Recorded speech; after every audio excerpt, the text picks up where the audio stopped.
and welcome to the third video in the TES Careers Clinic series.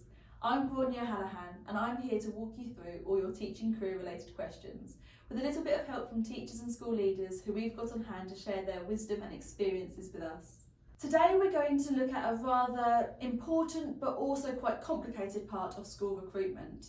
Planning how to keep your school fully staffed. We know we're in a serious and ongoing teacher recruitment crisis, and that the number of teachers leaving the profession is no longer being replenished by the new numbers joining.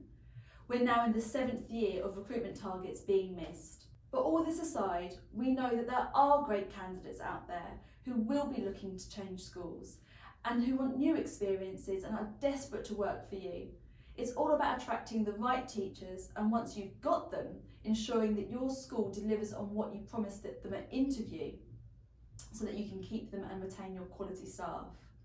To find out more about how you should approach planning your recruitment strategy, we've spoken to school leaders who have had success in staffing their school to share how they have adapted their approach to suit the changing needs of the teaching job market.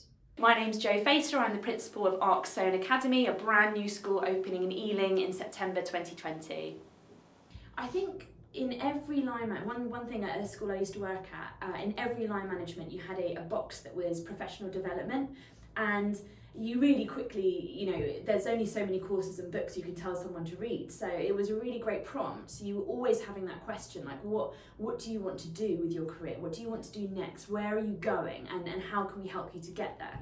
And it's just such a helpful thing to keep circling back to, because people will then tell you, well, this is the role that I'm looking for and I don't see that for me here. So then you know really early on, with no kind of animosity, and there's no surprise. So when teachers came and said, I'm actually thinking about applying for this role, in that school it never surprised me, because everyone was having those conversations all the time. So when I would talk to the head of English, I'd say, what's the English team looking like? And she said, well, I think this person really wants a head of year job, so they are looking at head of year. And it was just really open and honest, which I loved. So when you're an established school, you just look at your staff and someone leaves and then you recruit for that role, which is obvious. But as a brand new school, we've literally got nobody. So obviously you need to start with the leadership team, because depending on what subject those senior leaders teach, that will determine who else you can hire in your school. So we have opened for assistant principal, vice principal, but also the 3 core heads of department, head of English, head of maths, head of science, because the thinking is that if you are an assistant or deputy head of a school and you're also trying to run one of those main departments, that's really, really hard. And then the other role we're recruiting for first is Senko. And then once we have those positions, we know what the teaching load of the Senko and the deputies will be. That will help us work out who we need to recruit next. I thought it would be really easy, because you've got you've just got this blank canvas and you just pick the best people and that's it. Yeah. But the major hurdle of not having a school is how do you interview? You literally need to interview for 16 posts, which is way more than you ever do, I would say, in a standard school.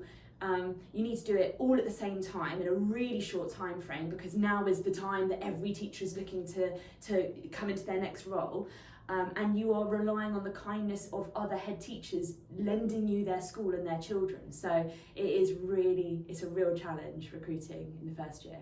So I think the biggest challenges with a new start school, because like I say, we're going to have sort of between 12 and 16 teachers, is the perception. So a lot of people get in touch and they ask the same questions that I would ask of applying for any school, which is sort of very specific to the role.